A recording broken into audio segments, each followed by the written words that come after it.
China மாதிரி மிகப்பெரிய ஏற்றுமதி செய்யக்கூடிய நாடுகள். இறக்குமதி அந்த அளவுக்கு அவங்க பண்றது இல்ல. அப்ப அவங்க பண்ணக்கூடிய ஏற்றுமதிக்கு அந்த நாடுகள் எல்லாம் திருப்பி உங்களுக்கு பணம் கொடுக்க வேண்டியிருக்கு சைனாவுக்கு. அது எல்லாம் பெரும்பாலும் அமெரிக்காவுடைய ஏற்றுமதிங்கிறது அமெரிக்காவுக்கு தான் இருக்கு. அது டாலர்ல தான் வர வேண்டியிருக்கு. அப்ப அந்த டாலர் தான் சைனாவினுடைய ஒரு பெரிய சொத்தா இருக்கு. பொருட்களை ஏற்றுமதி செய்துட்டு அதற்கு நிகராக டாலர்களை வர வேண்டியிருக்கும் அல்லது வந்திருக்கும். இதை வச்சிருக்காங்க. இப்ப என்னன்னா போன வருஷம் ட்ரம்ப் ஆட்சிக்கு வருவதற்கு முன்பே அவருடைய இப்ப ஒயிட் ஹவுஸினுடைய பொருளாதார ஆலோசகராக இருக்கக்கூடியவர் மாரலாகோன்னு ஒரு பேப்பர் ஒரு 40 பக்கத்துக்கு பப்ளிஷ் பண்ணாரு. அதுல அவர் நிறைய சொல்லியிருந்தார். அமெரிக்காவை மீண்டும் மீட்டு கொண்டு வருவதற்கு பொருளாதார ரீதியாக பலம் பொருந்துவதாக செய்வதற்குன்னு அவர் பல விஷயங்கள் பேசியிருக்காரு. அதுல 2 முக்கியமான விஷயங்களை சொல்றாரு. ஒன்று டாரிஃப், அதை ட்ரம்ப் இப்ப பண்ணிட்டு இருக்காரு. 2வது விஷயத்தை இன்னும் பண்ண ஆரம்பிக்கல. என்னன்னா டாலரை வேல்யூவை குறைச்சு விட்டுறது. அப்ப அமெரிக்கா வலுப்பெறணும், அமெரிக்க உற்பத்தி அதிகரிக்கணும்னா என்ன பண்ணணும்? அதற்கு டாலரை வேல்யூவை குறைக்கணும்னு சொல்லியிருக்காங்க. அந்த மாதிரி குறைச்சால் இப்ப சைனா சொன்னேன் இல்லையா, முதல்ல ரிசர்வ் வச்சிருக்காங்க. அப்ப அதனுடைய மதிப்பு குறைஞ்சிடும். சோ அதுல இருந்து தங்களை தற்காத்துக் கொள்வதற்கு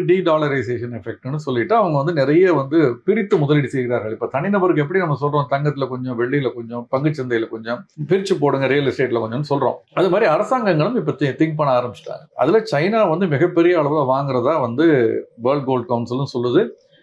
ஃபைனான்சியல் டைம்ஸ் ஒரு டீடைல்டு ஆர்டிகிள் இதை பத்தி வந்திருக்குது. சைனா வாங்குவதை முழுவதும் தெரிவிக்கவில்லை அப்படின்னு கூட சொல்லியிருக்காங்க. பல ஆயிரம் டன்கள் அவர்கள்ட்ட தங்கம் கையிருப்பு இருக்கு அப்படின்னு சொல்லப்படுகிறது.